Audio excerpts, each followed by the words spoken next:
Aqui falar um bocadinho, que muitas vezes falamos em violência, não é, na escola, mas bullying é um nome em inglês. Considera-se que o bullying é tudo e qualquer violência que se possa ter física ou psicológica. Muitas vezes achamos que é preciso aleijar, bater, mas não, psicológica também, intencional e repetida, de uma criança ou de um grupo de crianças noutra criança. Isso é o bullying, é o fenómeno do bullying. E se vocês repararem, eu quando investiguei um bocadinho para vir aqui falar, fico chocada com números, estatísticas, porque eu gosto sempre de trazer outras estatísticas que nós nem temos noção do que se passa em Portugal. Falamos, por exemplo, muito na violência doméstica. Descobri que o bullying tem números muito maiores em Portugal do que a própria violência doméstica. E a violência doméstica já é o que é. Num estudo feito em 2015 pela ONU, Portugal está no 15º lugar entre a Europa e a América do Norte e está à frente dos Estados Unidos em termos de bullying. E nós, quando pensamos nos Estados Unidos, violência, tiroteios, bullying, mas não. Isso é violência. Em bullying estamos à frente de muitos países. E o que é chocante. Preocupante até. Nem eu tinha noção, possivelmente vocês também não, dos números que existem em Portugal. 2015. Portanto, hoje em dia esse fenómeno ainda está mais aumentado desde esse ano. Isso significa que essa posição representa que 31 a 40% dos adolescentes dos 11 aos 15 anos têm bullying. E acha que isso é derivado do quê?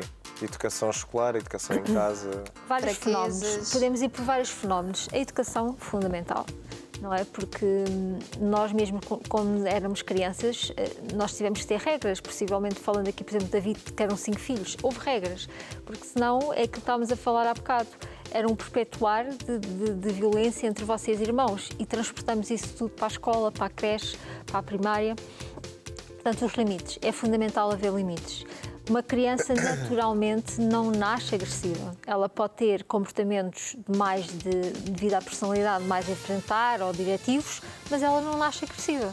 Ela torna-se agressiva ou por modelos que vê em casa, muitas vezes esses modelos, ou porque não existem os tais limites. Se uma criança bater noutra, se eu bater no meu primo, que sou pequenina, e os meus pais não me disserem nada, então eu posso bater no meu primo.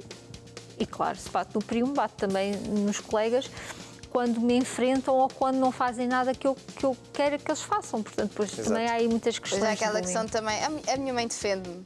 A mãe defende. Às vezes a mãe, o filho bate, o meu menino não faz isso. Nem eu defender, a questão é que a criança nem pensa nisso. Se lhe é ensinado que pode fazer, então, se pode fazer, pode fazer. E depois espalha todo esse comportamento.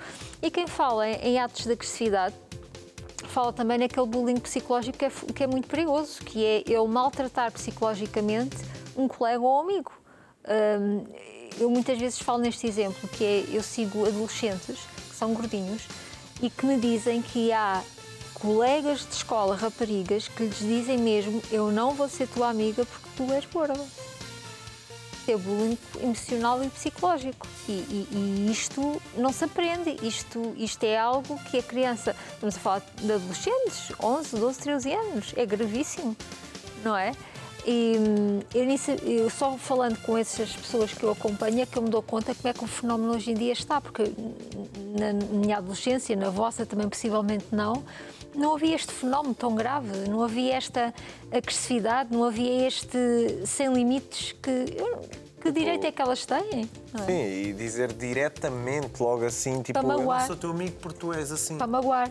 O estado da pessoa, porque é um ser humano, sendo uma criança, é uma pessoa.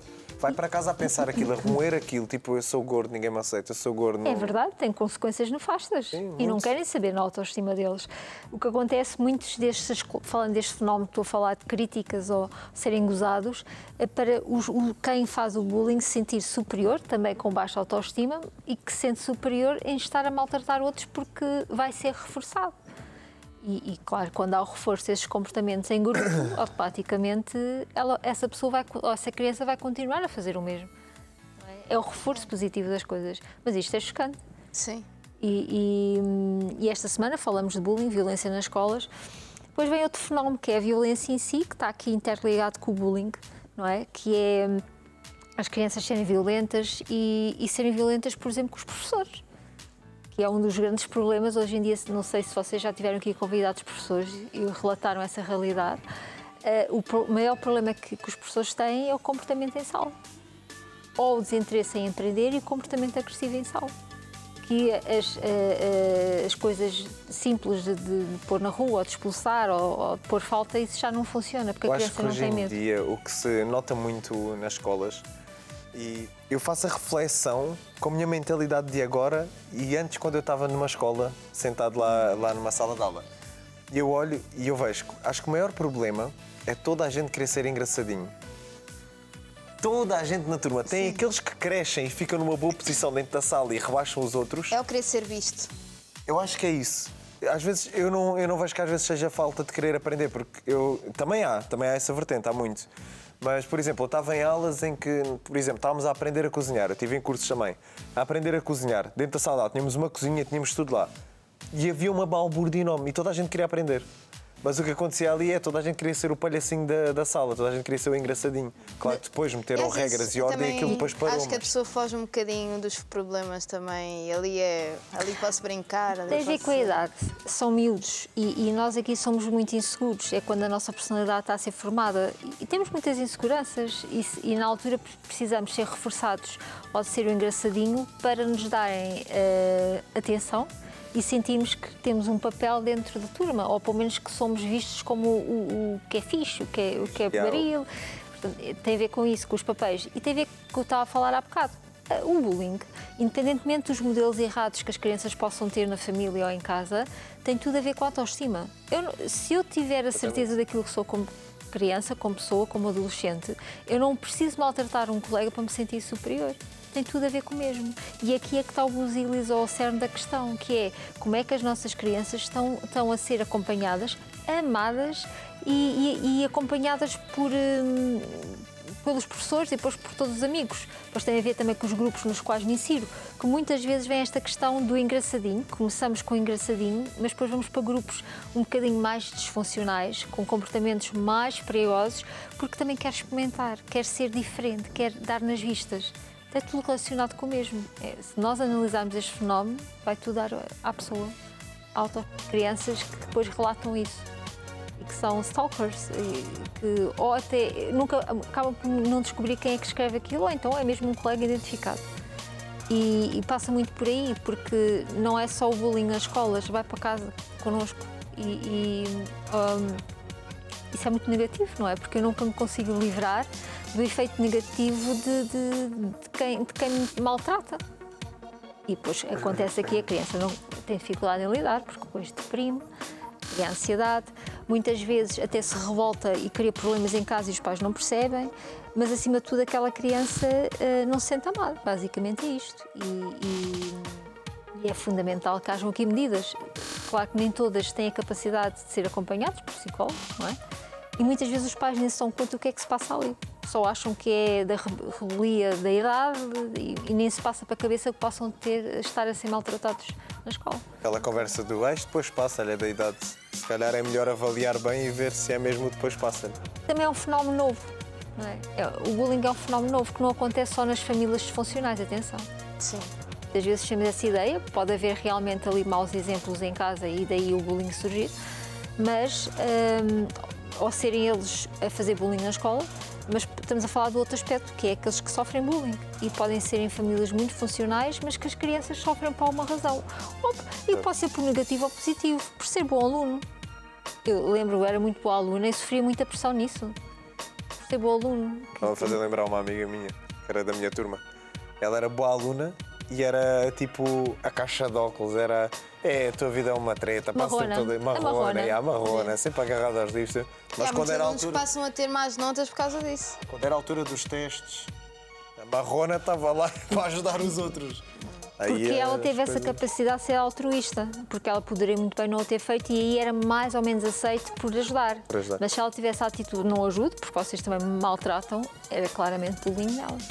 E há vários tipos de bullying. Há esse por questões físicas, um defeito qualquer que possam ter, por serem gordinhos, que já falamos aqui, até de ambientes sociais, não é? Também pode haver bullying, conforme se for um colégio, se não for. há todo o tipo, não é? E a criança só tem a capacidade, aqui a criança que sofre isso só tem a capacidade de fortalecer e vai crescer, mas fica ali um pouco de trauma, mas mais à frente vai influenciar as relações, ou a maioria das crianças não tem capacidade emocional para lidar com aquilo. Porque é sentir-se diminuído e que ninguém gosta deles. Não é? É como se estivesse à parte e sabe que todos os dias tem que ir para aquele ambiente em que é posto à parte. E evitam. Pois há aí o insucesso escolar muitas vezes associado. Como lidar com colegas agressivos, violentos? Aqui basicamente aqui o papel, ou a criança tem a capacidade de falar com o professor, porque muitas vezes isto pode acontecer, mas fora da sala de aula e o professor não se dá conta, falar com os pais, ou então os próprios professores tomar medidas, que às vezes também a própria escola não tem resposta para isso. Porque como é que eles conseguem controlar crianças que fazem bullying ou com comportamentos difíceis? Falam com os pais, aqui tem que haver o apoio por parte dos pais, ou então mesmo pais que deem apoio não conseguem dar a volta ao filho. Portanto, há aqui vários fenómenos. Mas, acima de tudo, os professores aqui são um veículo de comunicação e podem ser, e também há muitos casos desses, que são aquela pessoa que vai ouvir aquela criança, em que a criança não fala em casa ou porque os pais não querem saber ou não se dão conta que está a sofrer bullying e o psicólogo de serviço, digamos assim, vai ser o professor. E aqui reforço o papel importante que eles podem ter e que têm, porque o professor também pode ser amigo destas crianças. E depois passa muito para a escola ter ações. Só vocês analisarem, esta semana foi a Semana da Violência Escolar e Anti-Bullying e houve várias ações, mas isto só se fala de vez em quando, não é? Portanto, é um fenómeno que também, se calhar, até por lei, não há muitas leis que protejam esta violência porque é um fenómeno muito recente. Em casos de bullying, ok, imaginem que uma criança sofre bullying e que o pai decide, ou a mãe, levar a ação a tribunal para defender o seu filho. Não há leis ainda preparadas para isso. Portanto, ou seja, como é um fenómeno que é grandioso, mas ainda é recente, a própria lei não ajuda. Nos Estados Unidos já há, mas cá ainda não há. Quando há assim sessões e tudo mais para sensibilizar as pessoas, normalmente dá só para a vítima. Mas o agressor também não está bem. Não, porque é um mal da fita. Sim, mas essa pessoa também precisa de ajuda. Claro que precisa, porque tem a ver muito com a origem daqueles comportamentos, porque é que ela o faz. Ou porque para lidar também com problemas sociais em casa, sei lá, alcoolismo, divórcio de pais, falta de acompanhamento e de amor em casa, e que a forma que a criança tem de exteriorizar tudo isto é tratando mal outro. Ou até mesmo dificuldades cognitivas na escola. Não consegui, se calhar... Esse não é tanto o perfil. Normalmente a criança é uma criança mexida, é uma que provoca bullying.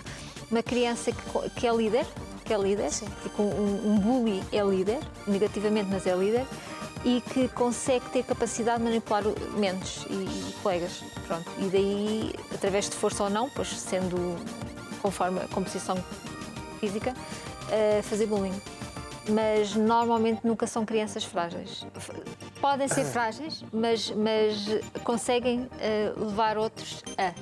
Porque daí o bullying ser uma pessoa sobre uma pessoa ou um grupo sobre uma pessoa. E muitas vezes há vários colegas que são bullies e que fazem bullying sobre determinado colega. Porque depois é um fenómeno, não é? É um fenómeno que se estende. Eu sei que cada criança é uma criança e cada caso é um caso. Mas, por exemplo, os pais têm filhos. Que regras é que eles deveriam implementar em suas casas e que limites é que deveriam ter em casa para impedir que aconteçam essas coisas na escola, na rua, num autocarro e noutros locais? Regras e valores de vida. Valores, claramente o bullying nunca deve ser ensinado à criança a não maltratar, respeitar o outro, ok? Independentemente da diferença, seja cognitiva, seja física, seja de outra etnia, vamos aqui também um bocadinho para o racismo, N coisas. Esses valores de vida têm que estar presentes e têm que ser ensinados. A respeitar quem está, quem é diferente ou quem é igual, seja quem for, mas respeitar. E depois ver aqui as regras, que foi aquilo que eu já falei há bocado. Se uma criança desde pequena não lhe impuserem limites e regras para o seu comportamento, imaginem, uma criança que até bate nos próprios pais, que a criança naturalmente tende às vezes a bater no pai ou na mãe. Se não for ensinado que não pode fazer isto e imposto, a criança vai fazer isso de outras formas, de outras situações. E esta é a base. E depois é a questão emocional, que é não maltratar colegas só porque são diferentes ou porque são gordinhos. Se tem um pai ou uma mãe que também são críticos e que dizem mal de outras pessoas, a criança vai aprender também a ser crítica e a não distinguir o que deve dizer e o que não deve dizer, porque é para magoar de propósito e isso não se faz. Um pai que apercebeu-se que o filho é o agressor ou é vítima, no que é que ele pode ajudar o filho?